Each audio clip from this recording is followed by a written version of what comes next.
If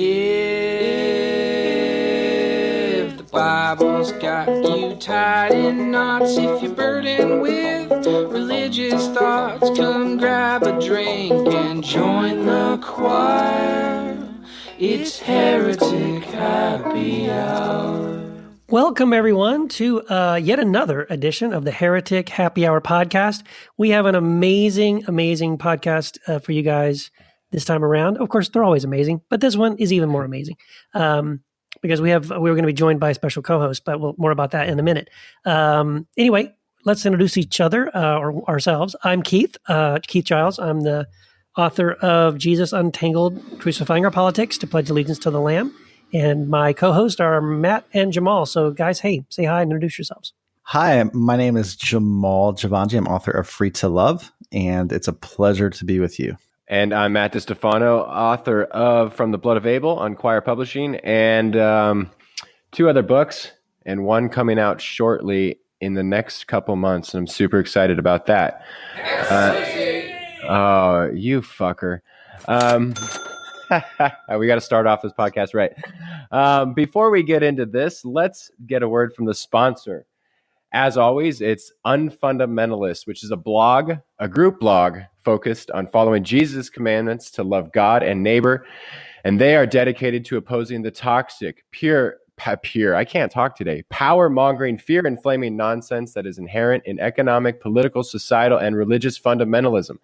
You can find them online at facebook.com/unfundamentalist or read their blog at unfundamentalists.com. Jamal, you got something to say, don't you? I do. And I wanted to just mention for our listeners, just in case anybody hasn't realized this by this point yet, is that we actually have a Heretic hotline. And on this hotline now today, this is actually really serious. Today on the Heretic hotline, the topic of this podcast is something I really believe is very, very important, and it's very timely for our culture, our society. And I would really love to encourage the listeners, as you're listening to this podcast today, to make use of the Heretic hotline. Would really love to hear your thoughts after listening to this episode. Love for you to call in and just share how did this come across. Our guest that's coming on is going to share some things, and how, if you're female and you're listening to this, and some of the things that our guest is going to share, like how did it affect you to hear what she was saying, or even for some of the guys that are listening to this, like how did what our guest is saying affect you? We'd love to hear your thoughts, your comments, concerns, agreements, disagreements.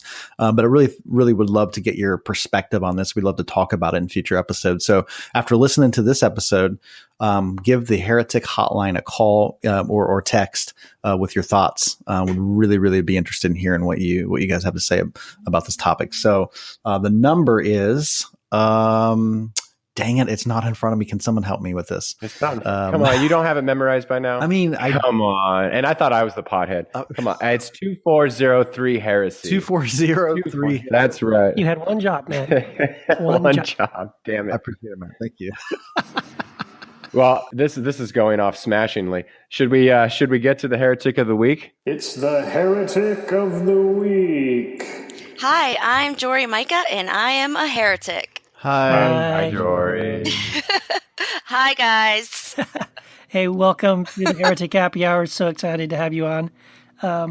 And we wanted to talk to you about why people consider you a heretic. Why is it that people call you? I'm assuming they do. Oh, absolutely. If you just Google Jory Micah, you will find several articles of the false teachings of Jory Micah and Jory Micah the heretic and things like that, which is funny to me because I'm not really claiming anything that has not already been claimed by much of the church throughout history. So yeah. I basically, it's really funny. I never ever realized how controversial I would be just by claiming that I believe that God calls women to be pastors as well as men. Mm-hmm. And I would say out of all of the things that I've said and the controversial things that I've got involved with, whether it's religion or politics, I would say the number one thing that causes people to call me a heretic is saying that God calls women to be pastors, or saying that God has feminine attributes, Oh my and can gosh. also be considered a mother or she, Yeah. when we talk about spirit and God. Yeah, exactly. That's awesome. Well, by the way, I just want to say thank you for being so brave and courageous to stand the way you do, because that's how I found you. I was reading some of your stuff on Facebook and started reading some of your posts, and I'm like, oh my gosh. I mean, first of all, I agree with you. I love what you're saying. Awesome. And I've said similar things, and I think we also, Matt and Jamal and I, have also written and spoken about similar things.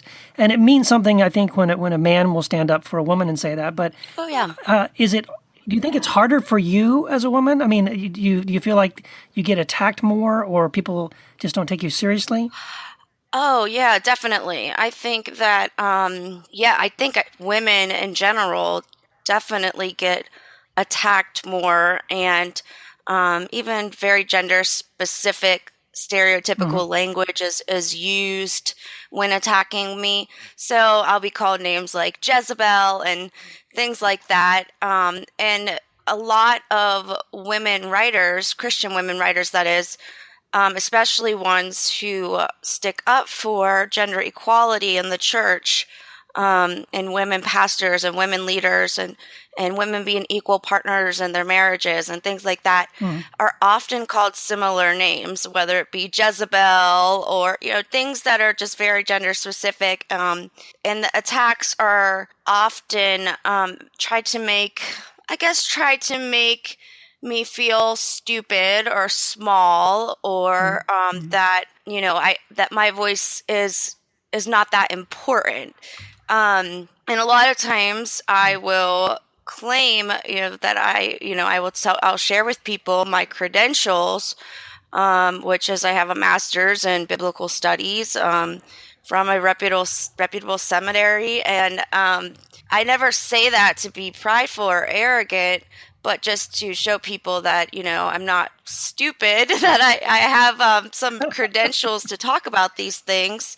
Yeah. But then when you're a woman who shares your credentials, all of a sudden you go from being, a silly little woman that doesn't know what she's talking about, to an arrogant, prideful, into herself sort of woman. That's not like Christ and not humble kind of thing. Well, and then correct me if I'm wrong, but I remember even people questioning your credentials. Like, I think I remember reading an article that questioned your whole credential, and I was just like, this is bullshit. Like, are you kidding me right now? This is horribly stupid. Oh my gosh, yes. And I don't know. It's so funny because I'm like, how do these people have this kind of time Right, to sit right, down? And literally, this man, he literally must have spent hours going through each and every Bible right. college that I went to. I've been to 3 Bible colleges. I have an associate's in theology, from a non-accredited Bible school, and then I went to an accredited Bible school university where I finished my bachelor's in church ministries, and then from there I went to a fairly prestigious seminary, Regent University, that is definitely accredited. So I kind of built up in my academics. I actually was not a strong high school student at all. I hated school, and it wasn't because I wasn't smart. It was because I didn't care about any of those Yep. subjects. And I just totally was not into school. And that is actually why I started at a non-accredited Bible school, because my parents were like, never dreamed that I would go on to seminary. They just thought, let's just get her doing something. And I felt called to be a pastor and a minister and an evangelist and things like that. And so, my dad pretty much directed me to go to this non-accredited Bible school as a start, which I'm glad I did, because it kind of slowly acclimated me to like school, and I learned how to study when I was in college, and I ended up graduating with 3.7 GPA from seminary. So I just never liked school because I wasn't studying what I loved. So yeah, this guy, he basically just tore apart my schools, every degree I got. He looked into every single class that my degree offered. And pretty much just tried to make all of my degrees like some big Right. joke. And that actually didn't bother me though, as much as he made it look like I was pretending to be this really highly academic, like Harvard graduate, and that I was like fooling everybody into thinking that I am smarter than I actually am. Which that was what bothered me the most, that he made me look like I was a deceptive person. Right.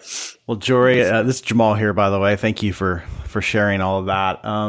Actually, by the way, I think I could be wrong, but you were traveling around the country recently, and that you made your way to Columbus, Ohio. Is that correct? I did. Yeah, I did a coffee tour just as a way to kind of show my supporters that I love them and I want to meet them and hug them and talk to them.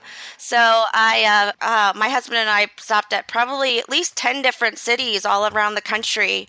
And Columbus was one of them, and we just met at local coffee joints, and tons of people just showed up, and we sat around and met all these new cool people in the Christian church and all over the map, and just talked about our experiences, and a lot of people that are deconstructing their faith, and are women in ministry and men in ministry who are also experiencing a lot of rejection, and especially in the evangelical church, for just being more inclusive, whether it be to women or the LGBT community or whatever. A lot of people showed up on that coffee tour that are really, really deconstructing their faith right now in the evangelical church, and are kind of marginalized, which is kind of odd, because it's like these are like people that grew up in the evangelical church, mostly millennials, that have Christian parents and that are still Christians, still love the Lord, but they are not in church. A lot of people our age are not in church because they're just so tired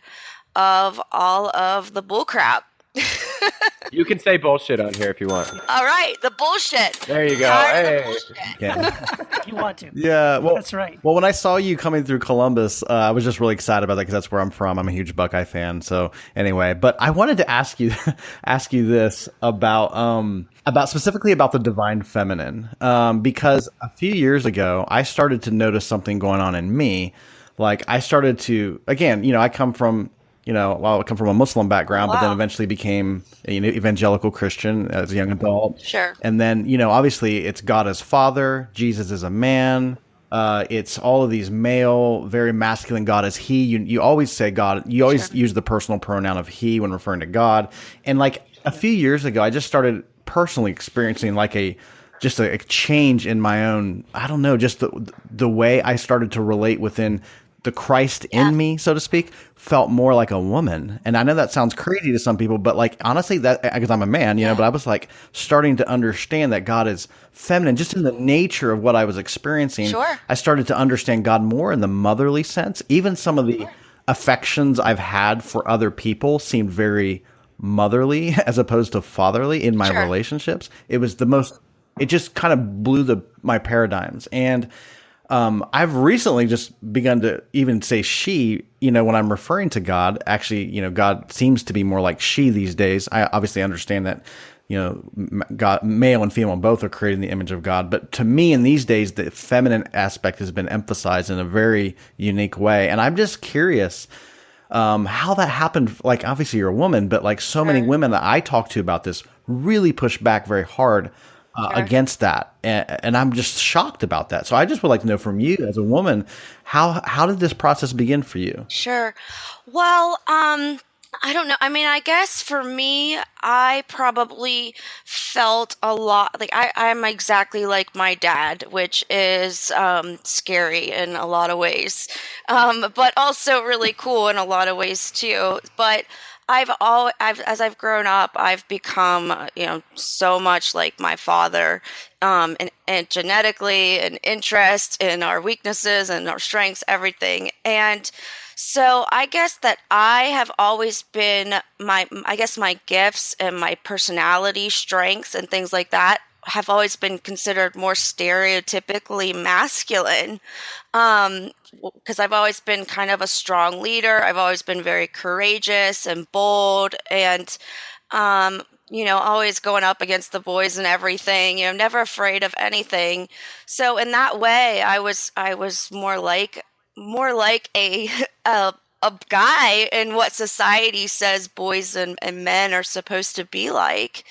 But at the same time, I am very, very girly and feminine, and I love makeup, and I love shopping, and I love to be spoiled and cuddled, and and be told I'm beautiful and all those things. So I mean, I like all the girly stuff too. So for me, I just never really quite fit into either category, and so as I kind of got older and realized that, I was continuously looked over for pastoral positions in the church because I was female, that was very, very frustrating to me. So egalitarian theology became a passion of mine because it became I need to do something to change this system. So there are so many really interesting things about, if we look back at Adam and Eve. For example, some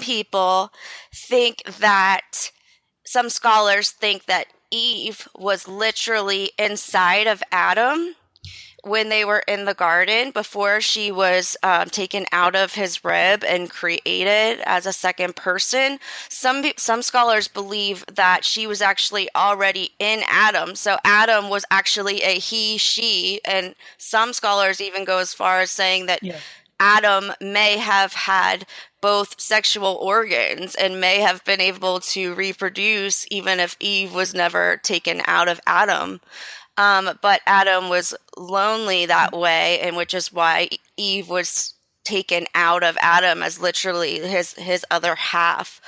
So something that I think about is that, human, male and female, is made in God's image. Genesis makes that very clear. So Adam, being the first human, was not necessarily all male. Adam could have been male, female as the very first human until he was sort of, for lack of a better way of explaining it, he was sort of broken in half into the masculine and the feminine. But if we are, redemptive, and we are trying to get back to the way things always were supposed to be, and that's this oneness where male and female are one, and we are one, and we represent the image of God together, then that would make a lot of sense why we are seeing a lot of men who are starting to kind of get in touch with their more feminine attributes, which science tells us that, men have estrogen and women have testosterone. So we both, I have masculine inside of me, and men have feminine inside of them. And so I actually think that as redemption moves forward and as we move towards God kind of restoring the brokenness from the fall and how man and woman we were kind of split apart and patriarchy started and all the things that make men and women focus on our differences. I think as we're moving towards redemption, we're beginning to see how much we're alike. And the more we focus in on how much we're alike as men and women, the more we're able to relate to each other as humans and not stereotype each other as, oh, well, that person over there, he must be gay because he has those feminine attributes, and she must be this because, she has those masculine attributes, and kind of these stereotypes that we put on people that are not necessarily wrong, but not necessarily true either. So I think that we're just coming into a more complete picture of who we are as human beings, which is a Yes. wholeness. When we bring male and female together, we represent the entire image of God. And that's so confirming and encouraging to hear. I mean, I actually wrote a book. That's one of the reasons I published with Quoir was for it was a book called Free to Love. It was about this essence of oneness.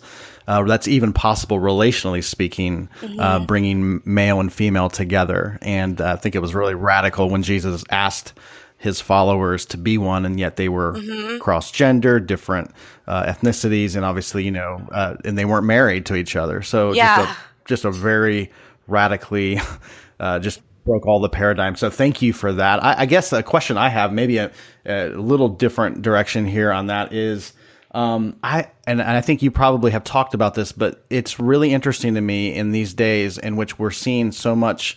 I really believe the divine feminine understanding of God to be, getting out there, but at the highest places in our culture, with the president, with some folks in like Hollywood and different places, you see this misogyny, you see this patriarchal, this abusive towards kind of mindset towards women, kind of getting exposed in a way I don't know that we've ever seen it. Can you talk a little bit how you think that's actually a good thing, in the sense of like what it's doing to break us out of this whole undergirding of patriarchal ideology that we really sometimes are unconscious to? Sure. I actually think, I have been very public about my feelings and my opposition towards Donald Trump, but I actually believe that the purpose and the reason that Donald Trump was elected was to kind of expose us in especially the church, but also the world, just to expose the things of the church and the world that have just been going on too long. And Trump actually serves as an alarm, a wake-up call, and almost like a mirror, where we look into Trump, and every single one of us, if we're honest, we can look into Donald Trump and we can see something about him that reflects something negative about ourselves. And it really makes us think, wow, we see this person at the highest level of office, maybe the highest position in the entire world, and we put him there, and we are all responsible. Even if we didn't vote for him, even if we actively stood against him, we are still responsible to look inward and look what part did I play in this, and what do I see in this highest position in the world that might be a problem within me, even if it's just a problem of I was quiet when I should have spoken. Maybe it was, these people that are just like all these people in Hollywood, for example, that knew what these sexual predators were doing for decades. And maybe that it repulsed them. Maybe they hated it, but they were still silent, which makes them complicit. And so I think that there are all ways that we have to kind of look. If we don't want to miss the purpose of this moment, then we all need to kind of look into what has happened in our leadership and how we put them there, and how we are complicit in how women have been historically and continuously abused, the misogyny that continues to happen, the silence of both men and women, the complicity of both men and women in the continued oppression and abuse of women and girls. So I think that's just one issue, but I do think it is a big one that God is absolutely, he's putting a spotlight on it and saying, time to deal with this. Yeah. And, you make a great point there, Jory, that a lot of people don't want to look at Trump. In fact, what we're hoping for is that, man, he's going to be impeached any day now, and we're going to get rid of that guy. But the truth is, and you put your finger on it there, getting rid of him does not solve the problem. All it does is get rid of maybe a symbol Right. for a problem, but at least, close to half of Americans agree with that nonsense and think that he's right about a lot of these horrible things. And the truth is, we will still be living in a society where those kinds of thoughts and feelings, the racism, the misogyny, the patriarchy, the fear of immigrants, right? Sure. Xenophobia and all Sure. that stuff is all still there, and it's not going away. Getting rid of Trump won't get rid of that. Absolutely not. Mm-mm. No, I mean, Trump is literally God making us face ourselves and face our demons. Yeah, so we've got a lot of work to do. And it's very, very, it's interesting and also disturbing how much in bed the evangelical church is with Trump. It just shows that how far that we have gotten away from the message of Christ and the core values of Christ. For the stranger, like you said, for the poor, for the marginalized. No matter how you feel about LGBTQ theology, it is absolutely time for the church to stand up against the bullying and the marginalization of the LGBT community. It is absolutely wrong, and these people are committing suicide and they are being murdered, and it's just the church is too afraid to say anything because they don't want to be associated with certain theology or progressive or liberal or things like that. But we have women and girls worldwide that are being sold into sexual slavery, and there's so much corruption under the surface, under the carpet, that has just continuously been covered up. And I really do think that that God is just exposing and uncovering. And it's painful. It's a painful process. And like you said, Trump reminds us every day that we have to wake up and face the pain and face this horrible demon that has been here for a long time. Even with like the racial stuff in America, it's like we have this century old demon that we have to wake up and we have to look in the face every day. And that's hard. We're in a really hard time as Americans, but we're also leaders in the world, and we have a responsibility to face all of these things. Yeah, I feel like this conversation can go on for like hours and hours, and I think you're absolutely right. This is an apocalyptic time in the Greek sense. Like there's an unveiling going on, and But let's we've already been going about 25 minutes, so let me ask our last question.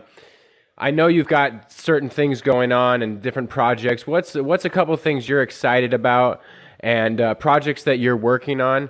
And also let people know where they can check out your work and all the wonderful things that you're doing, and where can people connect with you? Sure. Well, it's so ridiculous because I've been working on my first book for feels like 3 years now. So I keep telling people that I'm working on this book, and I'm starting to feel kind of silly because I'm taking forever to finish it. But I have written a book. It's over 80,000 words, and I'm in the process of editing, which I have ADHD really bad. And so I have a really, really hard time editing, because it's like the small little details just like drive me nuts once I'm like over the excitement of the project and the stimulation of the project. So I'm having a really hard time finishing this book, but I am finishing it. I'm taking a little break off social media right now, and the book's going to be called Breaking the Glass Steeple. And it's all about my journey and my theology and things like that have to do with empowering women and girls in the church and outside the church. And really, it's not a book about trying to talk anybody into anything, because this battle has been going on for so long. Everybody kind of just knows where they stand at this point. But what we need now, I believe, is just a charge to women, a charge to egalitarians, people who believe in this cause, just some encouragement and some motivation and some empowerment to just go, and some education and know how to just strengthen. The book is meant to empower and strengthen the movement. And so hopefully that will be published sometime in 2018. And that is obviously what I'm most excited about. And then if you want to follow me on social media or follow my blog, I'm at jorymicah.com, JORYMICAH.com. And you can find me on social media, on Facebook, Twitter, Instagram, at Jory Micah. And you can also find all those things on my website. And then I do coffee tours once in a while.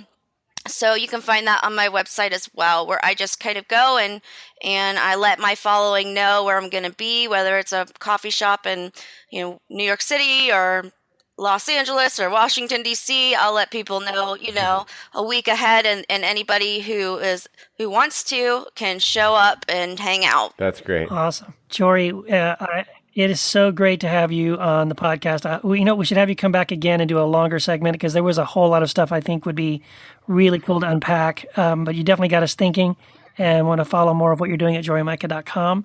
Thank you so much for being our guest. Sure. Thank you guys so much. I really had fun. Thanks, Jory. Awesome, Jory. Thank you.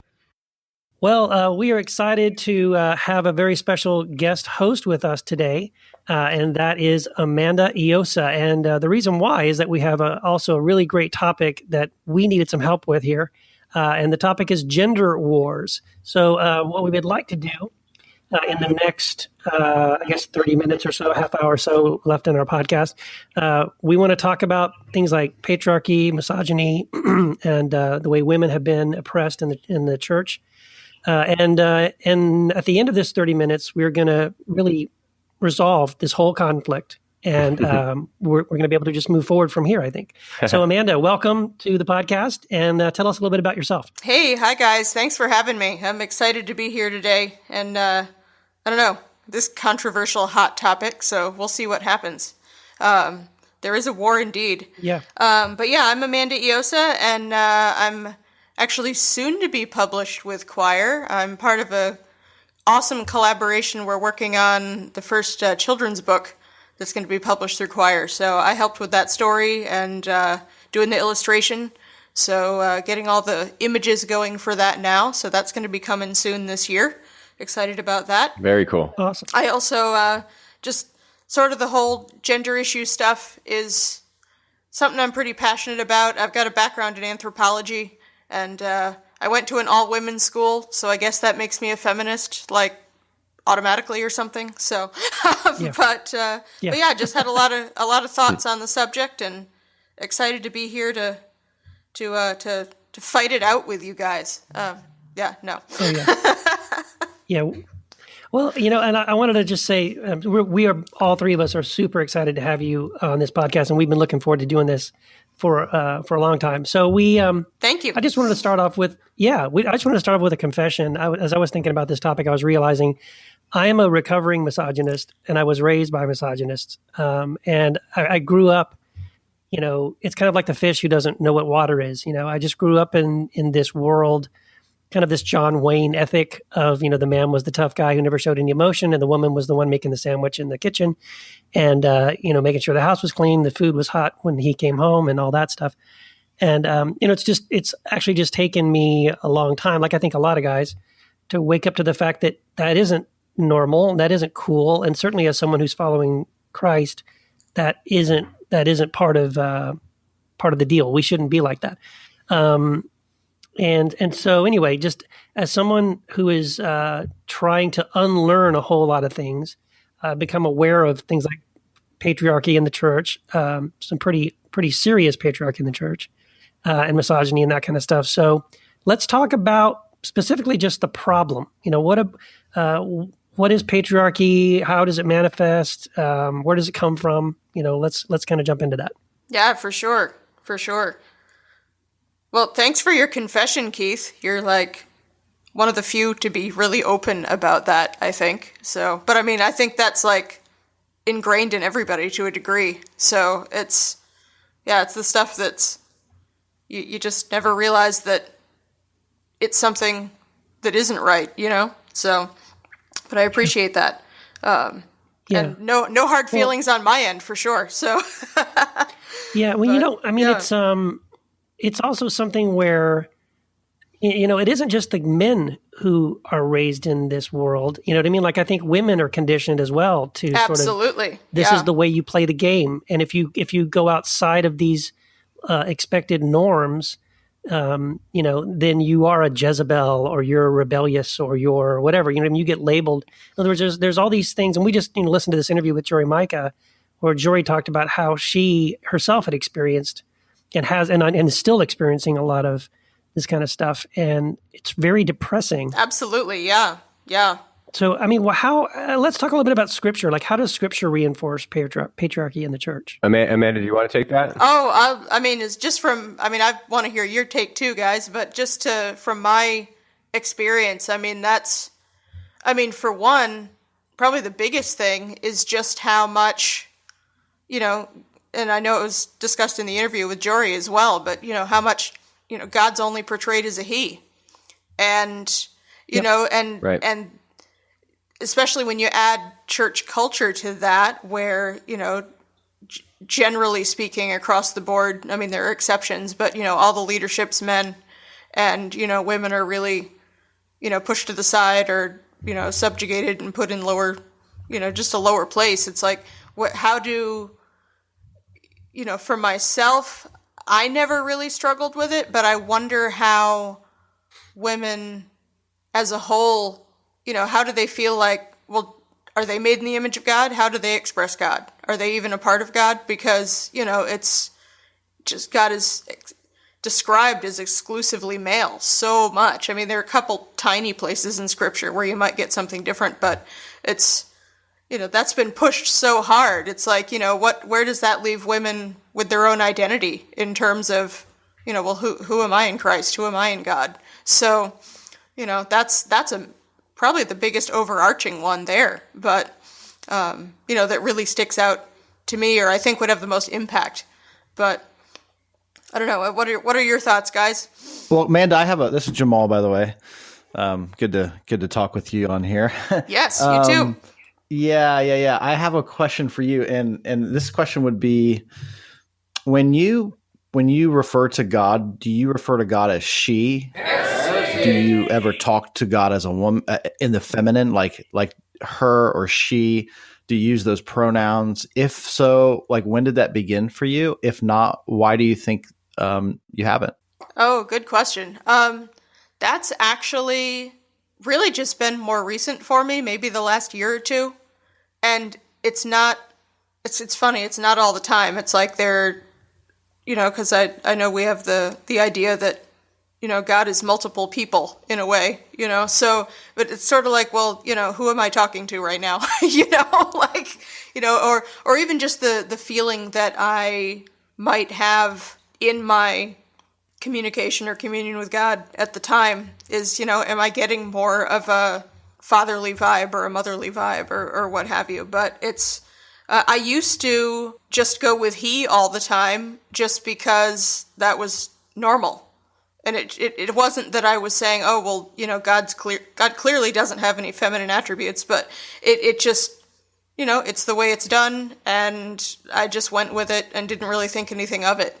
But I've really, just in my own path, as I've deconstructed from some things and really just been digging deeper myself into, my own identity as someone expressing God's image and all that, just finding more balance in that and exploring that. So yeah, it's both. It just sort of depends on, what I'm feeling out at the time. So yeah. Well, and going back to what you said, Amanda, you mentioned that there's very few instances in the scriptures where God is portrayed in the feminine rather than the masculine.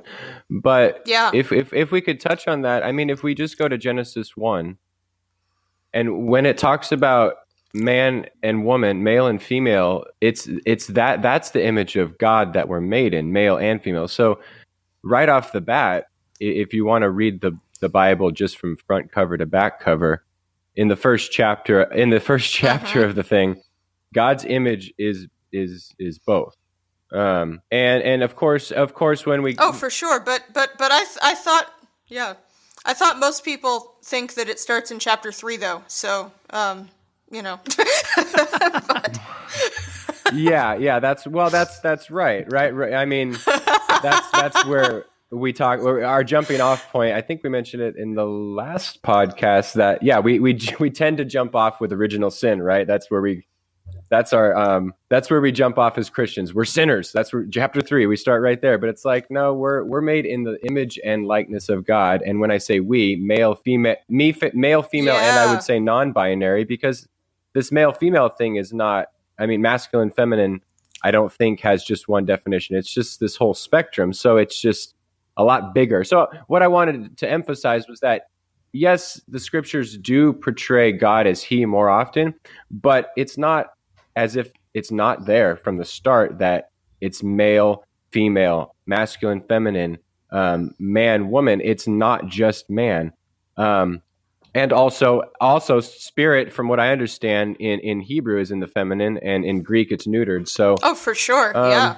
Yeah, you're right. It's highly patriarchal, but it's there as well. Well, I think it's more how it's been used and the perception, and you know what parts have been pushed and what parts have been kind of swept under the rug. So it's of course, a lot of it's more tradition and just that patriarchal church culture that's, right, I guess, shaped our perception of the scriptures too. So, yeah, absolutely. Yeah, well, it doesn't, this is Keith, it doesn't help. I mean, obviously there's the clobber verses with Paul, you know, in Timothy and 1 Corinthians. And I've been very blessed, very helped by a lot of the research. John Zenz has an excellent book that I recommend all the time called What's with Paul and Women. And it was so helpful to me reading that book to realize, you know, first of all, our English Bibles, you know, especially in those passages, our English Bibles use words in English that do not reflect honestly what's happening in the Greek, number one. Number two, there are centuries of bias, translation bias that have been done to obscure Paul's actual meaning there. And then there's a cultural component, a third layer, cultural component, especially in the Timothy passage, that most of us are completely oblivious to, which is this whole idea of Artemis worship.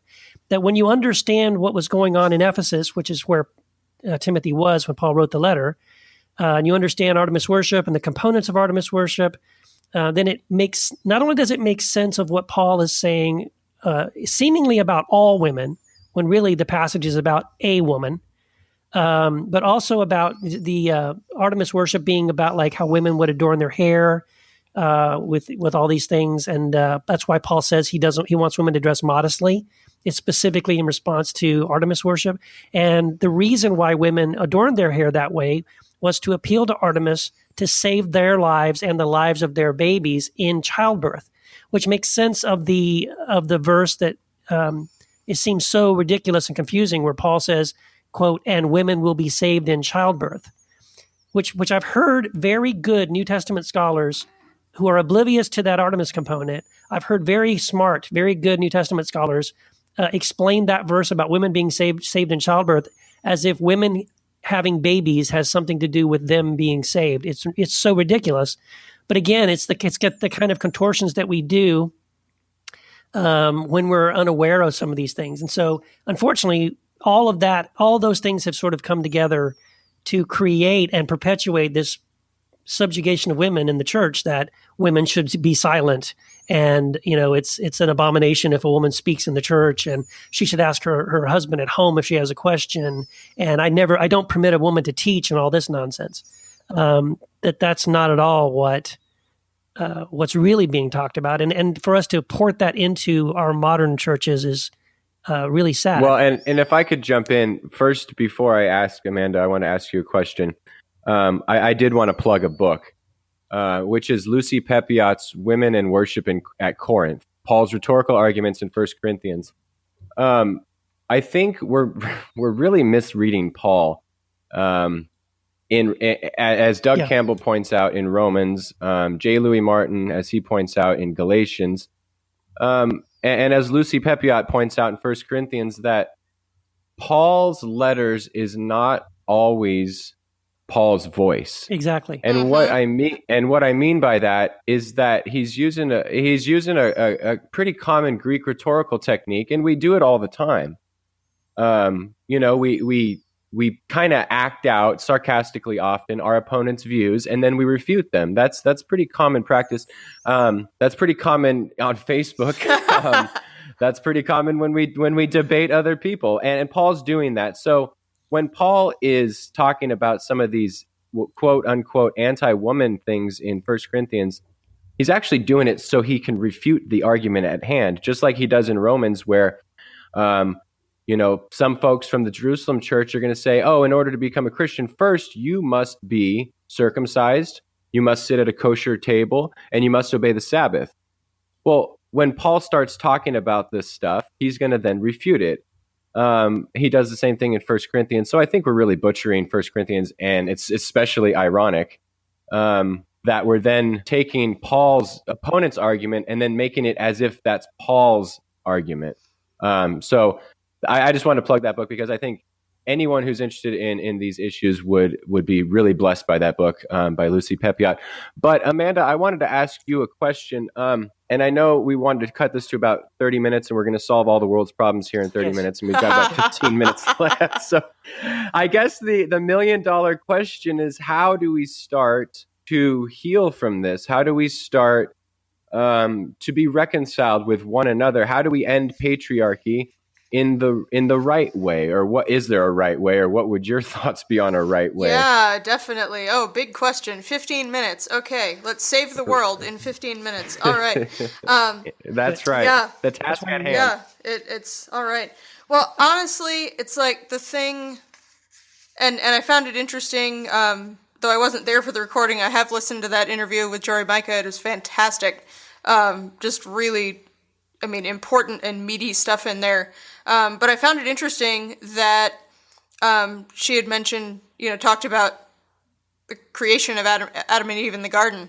And, just that, and I agree, it would only make sense, if we're talking about, God being one with us and, Jesus praying that we'd be one with one another and the whole thing. It's like that, well, yeah, if Eve was taken out of Adam and Adam was created at one time and God says, let's create them in our image, male and female, I would agree that Adam and Eve were created at once. And Eve's just kind of catching a ride around in Adam for a while. But it's, that we weren't separate. And then, it basically, like, to try and sum it up as quickly as I can, it's like the way I see it, like, and it actually is what you guys brought up at the end of the last podcast as well, which I thought was great, is just, sort of our identity crisis of feeling like we're worms, like we're less than, like we're separate from God, all of that. That I think the true fall happened before chapter 3.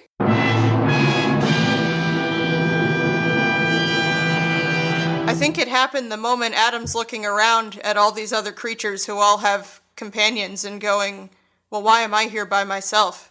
And maybe he was aware that he wasn't alone before, but suddenly he's got this idea in his head that he's alone, and it all falls apart from there. And so, and that he's, then the resentment comes in towards God that, why did you create all these other creatures and they have somebody, but I don't?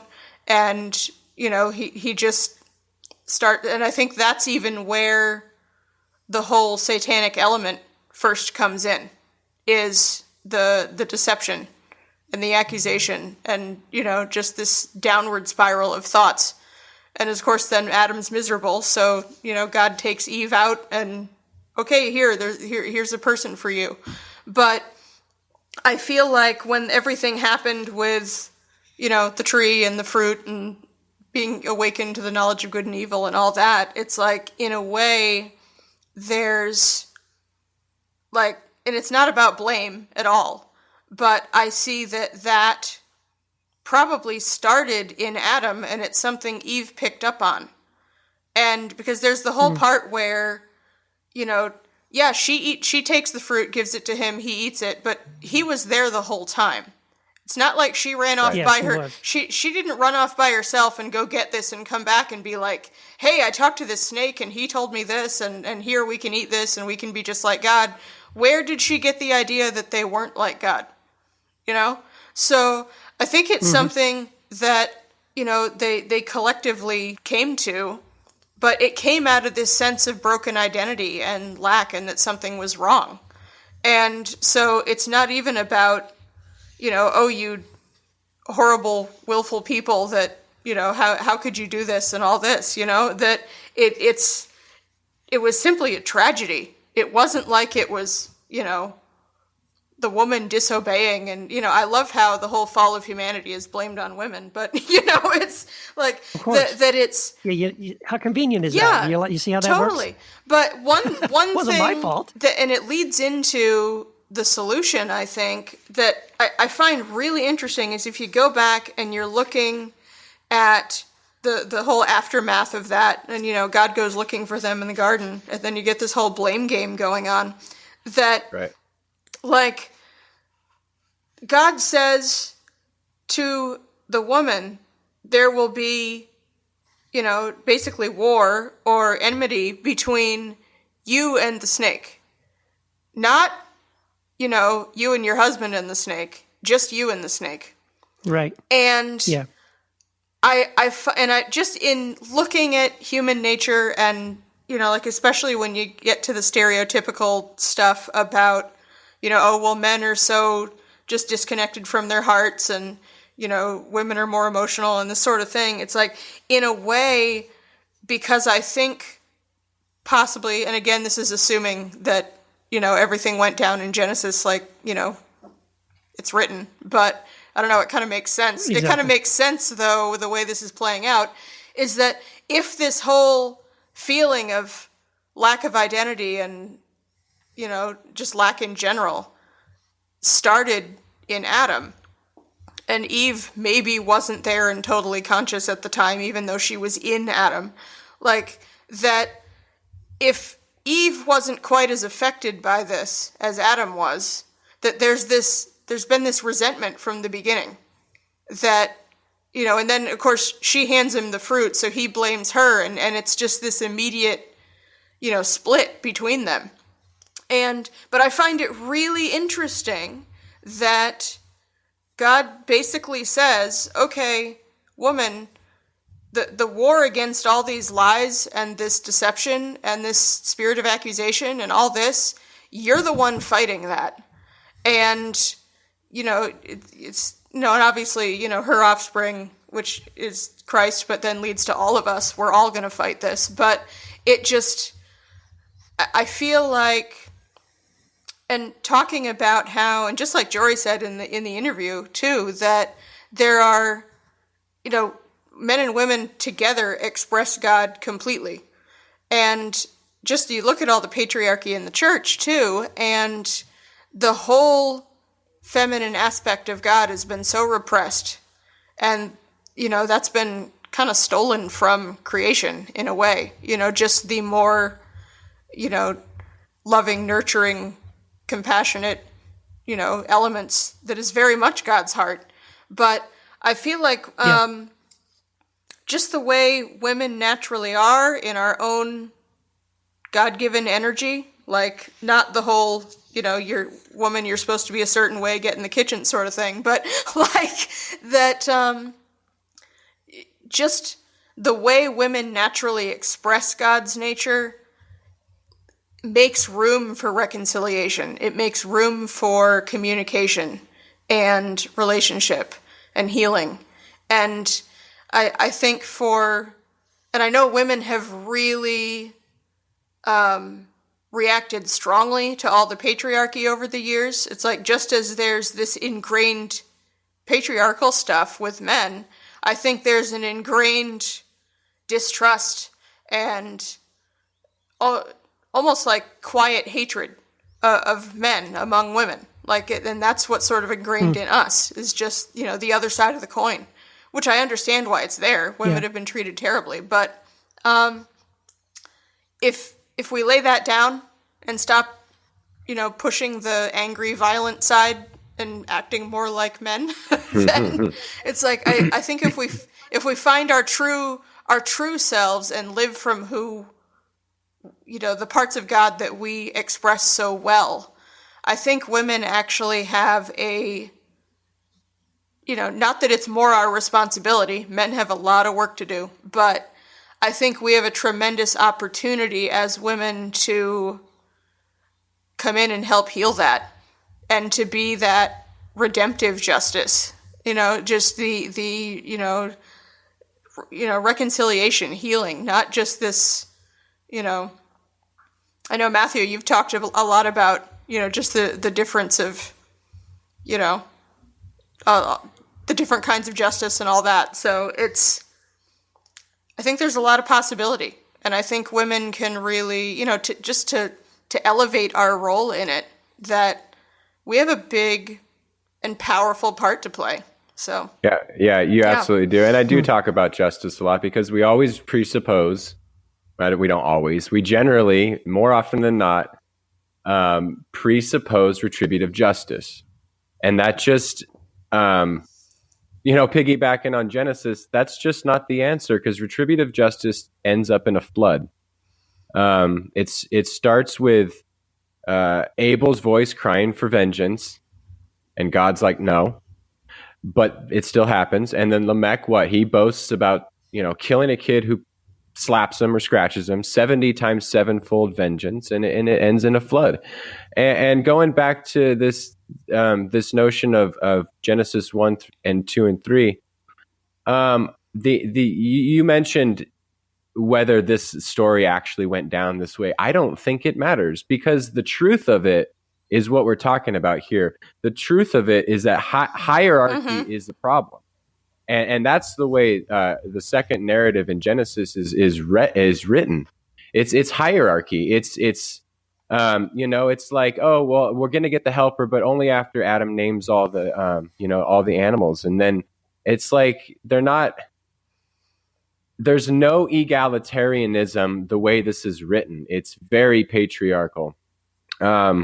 And so that is that problem. But the solution, you're right, is this redemptive justice, this reconciliatory justice that leads to pure egalitarianism. That doesn't mean women have certain roles and men have certain roles. There may be certain roles in our lives. I have certain roles that my wife doesn't have, because that's what works in our relationship.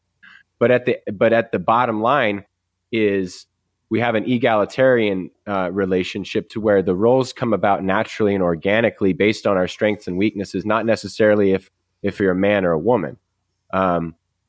So that's just what I wanted to say. To me, it's not important how this historically went down, because the truth of the matter is there. It doesn't need to be, were these the first actual two people? No, that doesn't matter the way I understand it, because there's much, much, much, much more meat there than answering that question. And I think there's ways to heal the church by understanding the appropriate way of reading the early books of the early chapters of Genesis. That once we get away from egalitarianism, we get into hierarchy, and with hierarchy creates power structures and struggles. And mimetic theory would have a lot to say on that, and why we end up looking like each other when we fight these wars. Yeah, I mean, just wondering if anyone has listened this far and isn't exactly sure what we mean when we're talking about patriarchy. It's really, like you said, Matt, it's just patriarchy is like male-dominated power structures where the men are the boss. They make decisions. They delegate authority, and typically women are at the bottom or on the sides, and are never really given, they're always treated as less than. And what's funny is a friend of mine sent me a book on patriarchy about maybe 6 or 7 years ago. And I remember getting the book and looking at the cover and reading the back, and it's all about patriarchy in the church. And honestly, I'm not kidding you. My first reaction to that book was, who's this for? Like, what are you talking about? This whole, I mean, honestly, I was sort of oblivious because our church didn't behave that way. Our house church, like women and little children and, anybody, we don't care. Everyone is given an opportunity to share their experience of Christ with one another. And so this just wasn't an issue for me. And I guess I was kind of this blind spot, this oblivious for me. Like, but the more then I actually read the book and read some of the examples and things and stuff, even going back to early church history, it's very depressing how many of those early church fathers were really, really down on women. And so, yeah, it is something that is a problem in the church. It is an ongoing problem.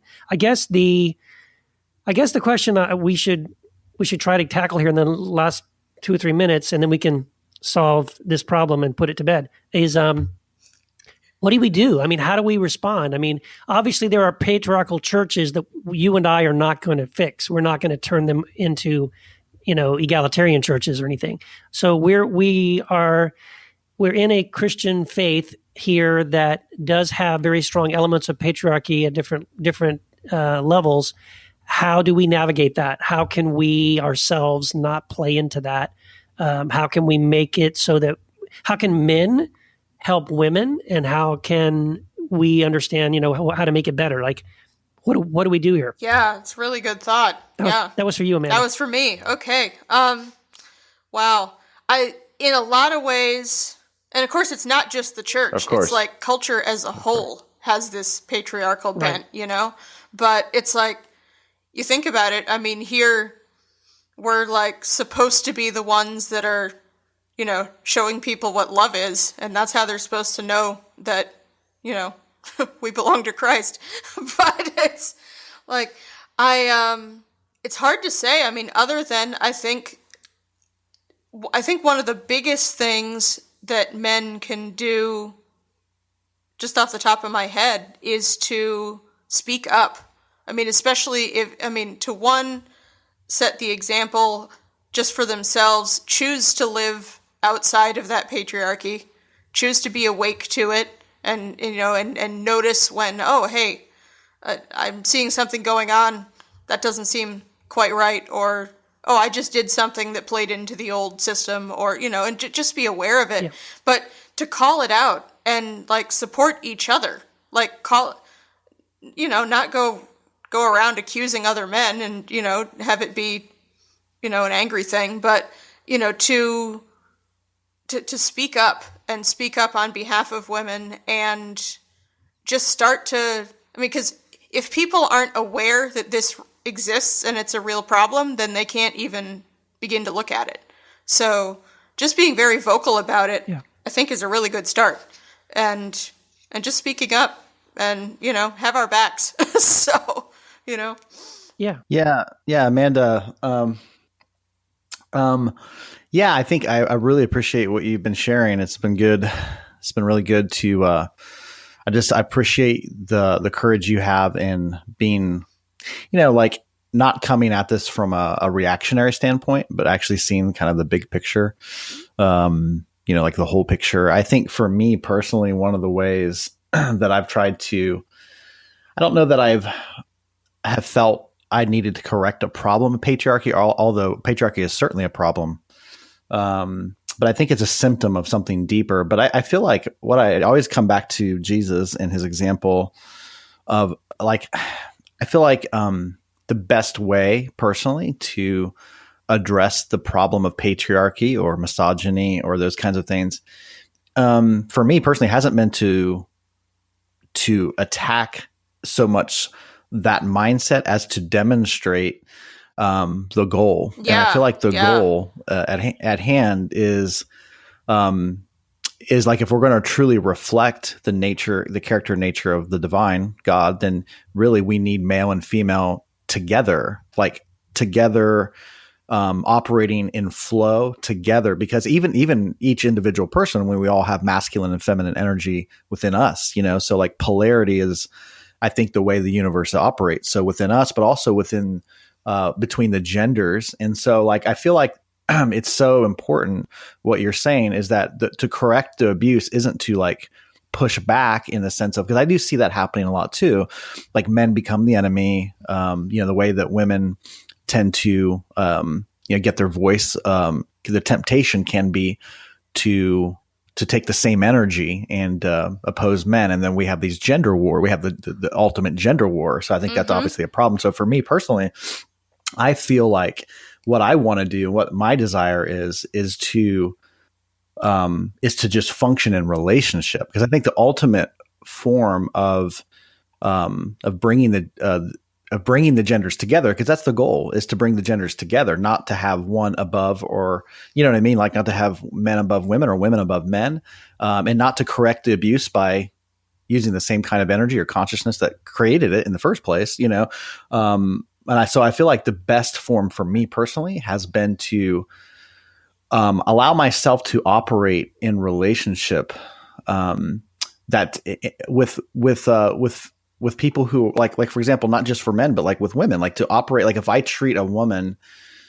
in a way, if I restrict my own way of relating to, because somebody's a woman, then I feel like if I withhold my heart, if I withhold, just my friendship, those kinds of things, just because someone's a woman, then I feel like I'm perpetuating the problem. And what I see in the life of Jesus is that Jesus in his own life has these dynamic relationships that cross the gender divide. And it wasn't, I don't think, to correct a problem as much as to express reality, which is God is male and female. So within that, I personally see that in his relationship with Mary Magdalene in a very profound way, but to bring the genders together. So that's, and obviously that's what my book was about, Free to Love. It was about being free to love, no matter, even in a way that even crosses that gender divide. Yeah. You know what, Jamal, I love what you said there. You reminded me of a quote by a recent quote that I heard by a really, probably a not as well-known female theologian. She said, we win by saving what we love,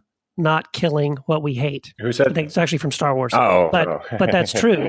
But it's exactly what you said, right? The idea is not, instead of fighting patriarchy, let's just model the good thing that we want to see in the world. Let's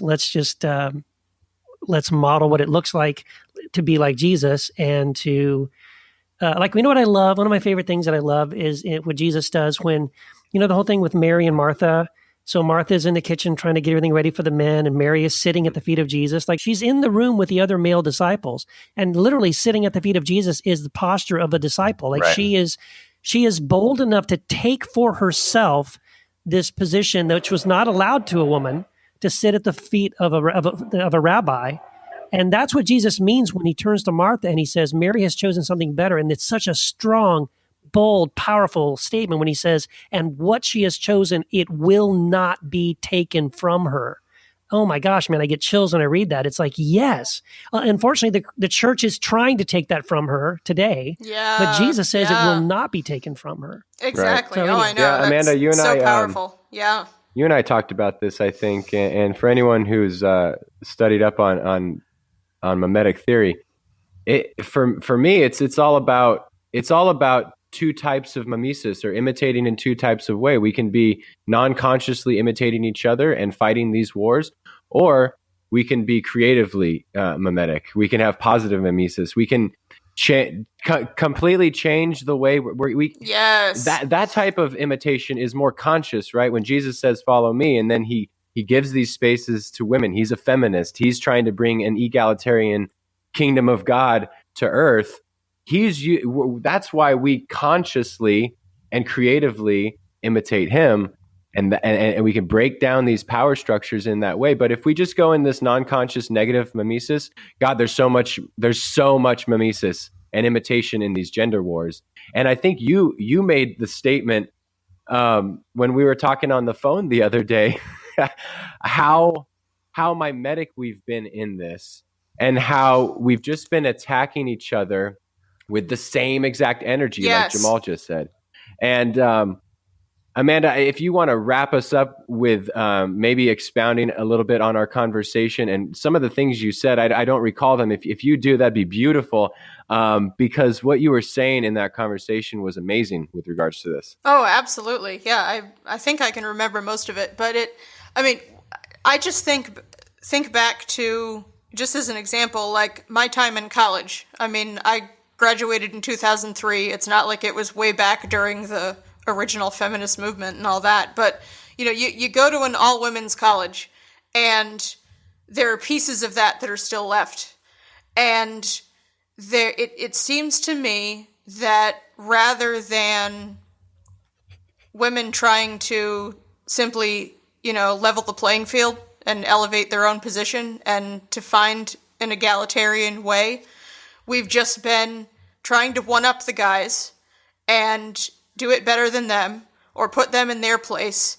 And just, and again, I understand the bitterness and the anger, and I get it. But basically, we're just taking the same unhealthy, twisted masculine energy that, isn't what it was intended to be. We're taking the same energy that, is coming out of patriarchy, and we're just employing it to try and fight our fight. And it's just adding fuel to the fire. And where's the balance? Where's the other, where's this whole other part of God? Like, we're actually denying the world our expression of God, the complete expression of God, because in trying to fight the patriarchy, we're being just as masculine as the guys in a lot of ways. Like, that it's the same toxic type of energy. So, that's why I say that I feel like women have such an opportunity and such a big role to play in, that restorative justice and healing this and just expressing that whole other part of God's nature that's so needed, not just in the church, but just, as a whole in creation. So it really is about that, just like you said, Jamal, us being together in this, relationally together, not, there's no reason for men and women to be split off into separate camps at all. It needs to be something that we're all supporting each other in. So, but yeah, and then, in a way, and like Matthew, like you're talking about with the positive mimesis, if women were to take on that role and lead the way in that, then that gives men as well, and other women, the opportunity to have a positive, something positive to imitate instead. So it's, not like I'm saying it's all on women, but I think we have a big role to play and a really great opportunity to really cause a dramatic shift. So yeah, absolutely. That's hope. It's hopeful and exciting. Yeah, so, Amanda, yeah. I wish we had another hour to talk about this. It has been so amazing having you on the podcast, and you are spot on. I can't wait to go back and listen to this when we're done, just because there was so much profound stuff here, and I hope people are blessed by it. And you know what? I seriously could talk another hour about it. I have so many questions and so many things, but unfortunately, we're going to have to wrap it up here. Sure. And get the music going. And no worries. Well, it's been a pleasure. So thanks, thank guys. you, Amanda.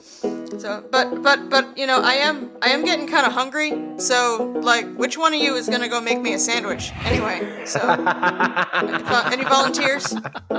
It's lunchtime on the East Coast, so. But yeah, have a good day, guys. Peace and love. All right, thanks, Amanda. Bye bye.